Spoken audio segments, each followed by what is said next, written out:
शुरू करें। सभी पत्रकार बंधुओं को नमस्कार।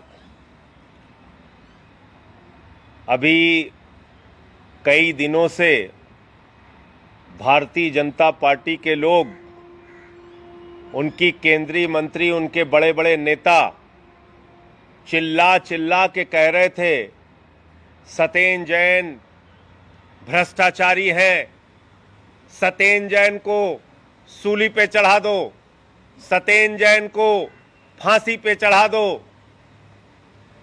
10 दिन की उनकी रिमांड ली गई। 10 दिन तक उनको ईडी ने कहा कि साहब इनको हमको अपने पास गिरफ्तार करके रखना जरूरी है। लेकिन जब कल हाई कोर्ट में इस मामले की सुनवाई हो रही थी तो ईडी कह रही है, भारतीय जनता पार्टी का तोता कह रहा है, मोदी सरकार की कठपुतली कह रही है कि साहब उनके खिलाफ ना तो कोई एफआईआर है और ना ही कोई शिकायत है। सत्येंद्र जैन के खिलाफ ना कोई एफआईआर है, ना कोई शिकायत है, लेकिन भारतीय जनता पार्टी की सरकार के नेता, उनकी केंद्रीय मंत्री स्मृति ईरानी को देश का गद्दार, स्मृति ईरानी जी सत्येंद्र जैन को देश का गद्दार कह रही हैं। भारतीय जनता पार्टी के नेता उनको भ्रष्टाचारी कह रहे हैं, उनके खिलाफ लगातार ऊट पटांग बयान दे रहे हैं। तो सबसे पहले मैं ये कहना चाहता हूं कि क्या ईडी बिग बॉस का घर है कि आपने एक मंत्री को जबरदस्ती पकड़ के 10 दिन की रिमांड लेके उनको अपने गिरफ्त में रखा हुआ है? क्या वो बिग बॉस का घर है कि वहां पे आपने 10 दिन करके बंद करके मजे के लिए बुला लिया, एंटरटेनमेंट के लिए कि आओ बैठो बातचीत करेंगे? जिस आदमी के खिलाफ कोई एफआईआर नहीं, जिस आदमी के खिलाफ कोई शिकायत नहीं, और ये बात मैं नहीं कह रहा, हाई कोर्ट के अंदर ईडी कह रही है, उच्च न्यायालय में ईडी कह रही है, ना तो एफआईआर है ना ही कोई शिकायत है। किस आधार पे बुला लिया आपने? बिग बॉस का घर बना लिया ईडी को। आज ईडी एक ऐसी संस्था बनती जा रही है जिसके माध्यम से पूरे देश के अंदर विपक्ष के नेताओं को अपमानित करना, पकड़ पकड़ के जेल में डालना और साथ ही साथ अपने लोगों को बचा बचा के हिंदुस्तान के बाहर छोड़ना, यह भाजपा करवा रही उनसे। ईडी मोदी जी के मित्रों नीरव मोदी और मेहुल चोकसी जो हजारों करोड़ लूट कर बैठे हुए हैं विदेशों में, उन पे कार्रवाई के लिए नहीं है। ईडी जिसको भारतीय जनता पार्टी की सरकार ने हजारों करोड़ रुपए की लूट करवा के हिंदुस्तान से भगा दिया, विजय माल्या के खिलाफ कार्रवाई करने के लिए नहीं है। ईडी जिनको वसुंधरा राजे जी के सहयोग से हिंदुस्तान से भगाया गया, और एक स्वर्गीय नेता इस समय दुनिया में नहीं है, उनका नाम नहीं लूंगा, उस ललित मोदी के खिलाफ कार्रवाई करने के लिए नहीं बनी। ईडी नितिन संदेशरा जो 6000 करोड़ रुपए लूटकर हिंदुस्तान से भाग गया, उसके खिलाफ कार्रवाई करने के लिए नहीं बनी। येदियुरप्पा के खिलाफ कार्रवाई करने के लिए नहीं, व्यापम के घोटालेबाजों के खिलाफ कार्रवाई करने के लिए नहीं। भारतीय जनता पार्टी का एक मंत्री है कर्नाटका का, ईश्वरप्पा मंत्री था, वहां 40% कमीशन मांगा ठेकेदार से उसने, 40% कमीशन, और वो ठेकेदार आत्महत्या करके मर गया। ईडी उस मंत्री के खिलाफ कार्रवाई करने के लिए नहीं बनी, और वो मंत्री केएस ईश्वरप्पा कह रहा है राष्ट्रीय ध्वज तिरंगा बदल देना चाहिए। ईडी किस लिए बनी है? ईडी सत्येंद्र जैन पे कार्रवाई करने के लिए बनी है। ईडी आम आदमी पार्टी के नेताओं पे कार्रवाई करने के लिए बनी है। ईडी आम आदमी पार्टी को बदनाम करने के लिए बनी है। और मैं आंकड़े पहले भी बता चुका हूं, फिर दोहरा दे रहा हूं, दिल्ली के अंदर आम आदमी पार्टी के नेताओं और सरकार के ऊपर एक नहीं 1000 बार कार्रवाई की भारतीय जनता पार्टी ने और उनकी कठपुतलियों ने। लेकिन आज तक जब जब कार्रवाई की आम आदमी पार्टी के नेताओं के खिलाफ, खुद मजबूर होकर इनको क्लीन चिट देना पड़ा। मोदी जी की कठपुतली और तोतों को खुद क्लीन चिट देना पड़ा। कोई साक्ष्य आम आदमी पार्टी के नेताओं के खिलाफ नहीं मिले। मैं दोहरा देना चाहता हूं, मुख्यमंत्री के दफ्तर पे सीबीआई का छापा हुआ, उनके प्रमुख सचिव राजेंद्र कुमार जी को गिरफ्तार करके प्रताड़ित किया गया। आज तक उस मामले में कुछ नहीं निकला। उप मुख्यमंत्री मनीष सिसोदिया जी के घर पे सीबीआई का छापा हुआ, उनके परिवार को अपमानित किया गया, उनको अपमानित करने का काम किया गया। आज तक उनके खिलाफ कुछ नहीं निकला। हमारे 34 विधायकों पर 140 मुकदमे लगाए गए, 72 मामलों में वो कोर्ट से बरी हो गए। दिल्ली पुलिस के ऊपर कोर्ट ने लताड़ लगाई, बाकी मामलों में स्टे है या तो वो पेंडिंग है। आज तक किसी भी मामले में कोई कार्रवाई नहीं हुई। सारे के सारे मामलों में हमारे विधायक बरी हुए। हमारे कई मंत्रियों पर ईडी का, सीबीआई का छापा किया गया, उनके खिलाफ आज तक कोई मामला साबित नहीं कर पाई सरकार। और तो और 400 फाइलों की जांच कराई थी, 400 फाइलों की जांच कराई मोदी जी ने। अरविंद केजरीवाल जी की सरकार से जुड़े हुए 400 फाइलों की जांच, और बाद में कह दिया इसमें तो कुछ नहीं निकला। खुद नरेंद्र मोदी जी ने अरविंद केजरीवाल को क्लीन चिट दे दिया, बोले कुछ नहीं मिला। आज कर क्या रही है भारतीय जनता पार्टी? इनसे जो काम नहीं हो पा रहा है उसके कारण से इनको पेट में दर्द है। कैसे सत्येंद्र जैन मोहल्ला क्लिनिक बना सकते हैं? कैसे सत्येंद्र जैन के मोहल्ला क्लिनिक के मॉडल की चर्चा अमेरिका के न्यूयॉर्क टाइम्स में हो रही है? कैसे सत्येंद्र जैन के स्वास्थ्य मॉडल की लोकप्रियता पूरे हिंदुस्तान में बढ़ रही है? इसलिए सत्येंद्र जैन का गला दबाओ, उनको फर्जी मामले में जेल में डालो और पूरे हिंदुस्तान में उनको बदनाम करो और चिल्लाओ चारों तरफ कि वो भ्रष्टाचारी है, गद्दार है, फलाना है, डिमका है। आज स्मृति ईरानी जी को पूरे देश के सामने आकर हाथ जोड़कर माफी मांगनी चाहिए। आज भारतीय जनता पार्टी को पूरे देश के सामने हाथ जोड़कर माफी मांगनी चाहिए। और एक मंत्री जिस पर न तो कोई एफआईआर है न कोई शिकायत है, ऐसे मंत्री को आपने 10 दिन जबरदस्ती ईडी के बिग बॉस के घर में जबरदस्ती करके उनको रखने का जो काम किया है, इसके लिए पूरी की पूरी भारतीय जनता पार्टी और जिन लोगों ने भी सत्येंद्र जैन के खिलाफ ऊट पटांग टिप्पणी की है, उनको माफी मांगनी चाहिए। दूसरी बात, एक मामला और था सर्विसेज से जुड़ा हुआ, सीबीआई ने उसकी जांच की इन्हीं सत्येंद्र जैन के खिलाफ, और उनके परिवार को भी उस जांच में घसीटा गया, उनको भी अपमानित किया गया। 5 साल तक जांच चली। और आप लोग जानते हैं, सारे लोग, सीबीआई किसी मामले की जांच अचानक नहीं शुरू करती। सीबीआई ने 1 साल तक उस पर पी दाखिल की।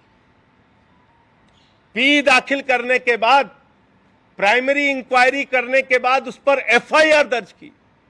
इस मामले में तो एफआईआर भी दर्ज नहीं है, लेकिन सीबीआई ने एफआईआर दर्ज की 2018 में, और 4 साल के बाद कह दिया साहब कुछ नहीं निकला, सत्येंद्र जैन क्लीन चिट।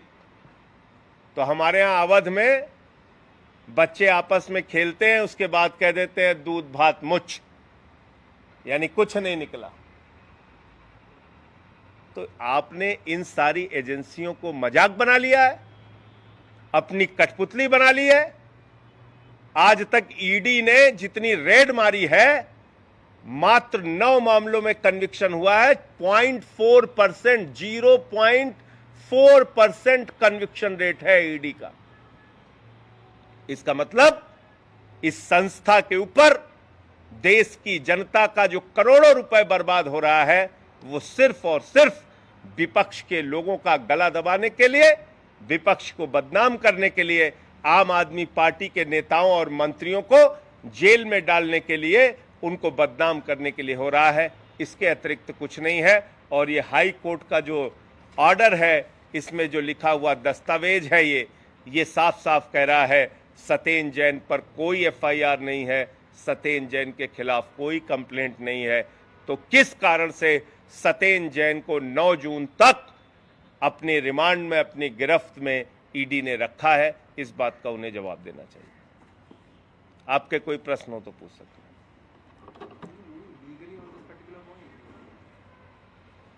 देखो, जब मामला कोर्ट में है तो जो कुछ भी हम लोग करेंगे, लीगली ही करेंगे। लेकिन कल जब हमने कहा कि भाई आप, और लोअर कोर्ट का ऑर्डर था कि वकील साथ में रहेगा पूछताछ के दौरान, दूर बैठ के देखता रहेगा, तो उसके खिलाफ हाईकोर्ट गए। बोले नहीं नहीं साहब, हमें तो कुछ प्रताड़ना देनी है, इसलिए अलग पूछताछ करना है, जो भी उनका तर्क रहा हो। तो एक्यूज्ड के लिए वकील मिलता है, वो ऑर्डर में भी था। तो हाई कोर्ट में इन्होंने कहा कि साहब वो तो एक्यूज है ही नहीं, सत्येंद्र जैन आरोपी नहीं है साहब। ये मैं नहीं कह रहा हूं, ईडी कह रही है। उनके खिलाफ कोई आरोप नहीं है साहब, कोई एफआईआर नहीं है, उनके खिलाफ कोई कंप्लेंट नहीं है। तो क्यों बुलाया भैया, क्यों बुलाया? जो व्यक्ति आरोपी नहीं, जो व्यक्ति जिसके खिलाफ एफआईआर नहीं, जिसके खिलाफ कोई शिकायत नहीं, उसको आप भ्रष्टाचारी, देश का गद्दार, पता नहीं क्या क्या बक्के जा रहे हो।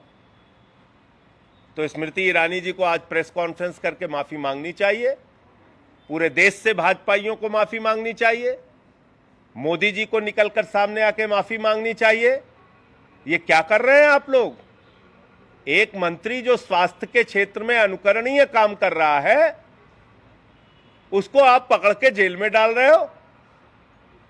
दिल्ली के शिक्षा मंत्री जो 112 देशों के अधिवेशन में जाके दिल्ली के शिक्षा मॉडल की तारीफ करके उसके मॉडल को प्रस्तुत करके आते हैं, उस शिक्षा मंत्री को जेल में डालने की तैयारी कर रहे हो। क्या कर रहे हो?